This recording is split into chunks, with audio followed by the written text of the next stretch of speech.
بسم اللہ الرحمن الرحیم۔ حضرت صوفی نظر حسین صاحب آپ وسطی بزدار رحمۃ اللہ علیہ کی رمضان اور غیر رمضان میں عبادت برابر تھی۔ یہ کوئی مخصوص عبادت نہیں کہ ماہ رمضان کے اندر، ویسے تو وہ مخصوص مہینہ ہے، لیکن وہ اتنے بڑے اللہ والے تھے کہ غیر رمضان میں باقی 11 مہینے بھی ان کی عبادت کا وہی معمول تھا۔ چونکہ حضرت صوفی نظر حسین صاحب ساری زندگی کے اندر آتا ہے، ہاں کبھی کوئی طبیعت خراب ہو یا کبھی دل نے کیا ہو دن کو سوئے ہوں، ورنہ وہ دن کو کبھی نہیں سوئے تھے۔ رات کو بھی ان کا معمول تھا صرف 2.5 گھنٹے یا 3 گھنٹے ان کا سونے کا۔ ان کے معمولات تہجد سے شروع ہوتے، صبح 12 رکعت تہجد، پھر مراقبہ صبح کی نماز، اس کے بعد پھر مراقبہ، اشراق، چاشت۔ اسی طرح میرے بھائی دن کو پھر اکثر اوقات وہ جنگل میں تنہائی میں نکل جاتے تھے، جب بھارتی میڈ ماسٹر ہوتے تھے پہاڑوں کے اندر۔ یہاں اگر وسطی بزدار میں بھی ہوتے تو یہاں بھی وہ علیحدہ تنہائی کے اندر دور نکل جایا کرتے تھے، دن کو تسبیح بھی چلائی اور مراقبہ بھی کیا۔ اسی طرح میرے بھائی ظہر کی نماز سے پہلے گھر آ جاتے تھے، نماز پڑھی ظہر کی، اس کے بعد ان کا معمول تھا اشراق کے بعد، چاشت کے بعد یا ظہر کے بعد قرآن مجید کی تلاوت۔ جس طرح رمضان شریف میں کرتے تھے اسی طرح باقی 11 مہینے بھی ان کا وہی معمول تھا۔ اسی طرح میرے بھائی وہ اپنا جب زوال کی چار سنتے، جب سورج کا زوال ختم ہوتا ہے ظہر کی اذان سے پہلے، وہ بھی حضرت کا معمول تھا 4 رکعت، وہ بھی روزانہ پڑھا کرتے تھے۔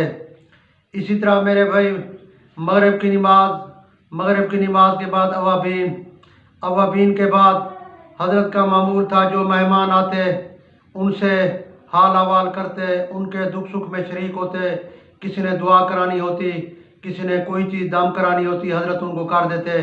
پھر اس کے بعد لنگر شریف چلتا۔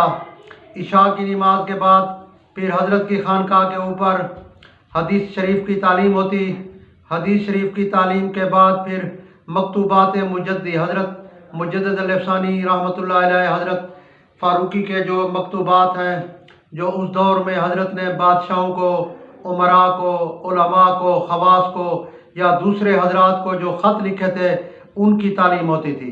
یعنی خانقاہوں کے اوپر جس طرح تصوف کی تعلیم دی جاتی ہے، جس طرح حضرت رومی کے مکتوبات کسی جگہ پر پڑھے جاتے ہیں، اسی طرح حضرت ابن عابدین کی جو تصوف پر کتابیں تھیں وہ پڑھائی جاتی تھیں۔ اسی طرح ہر خانقاہ کا ایک اپنا معمول ہوتا ہے۔ تو حضرت چونکہ نقشبندی سلسلے کے بزرگ ہیں، اسی لیے ان کی خانقاہ پر مکتوبات مجدی، حضرت مجدد الافسانی رحمۃ اللہ علیہ کے مکتوبات پڑھے جاتے تھے۔ حضرت کا معمول رمضان اور غیر رمضان میں ایک ہی تھا۔ رات کو جو ہے نا حضرت کا یہ معمول تھا کہ 11 بجے کے بعد سوتے تھے۔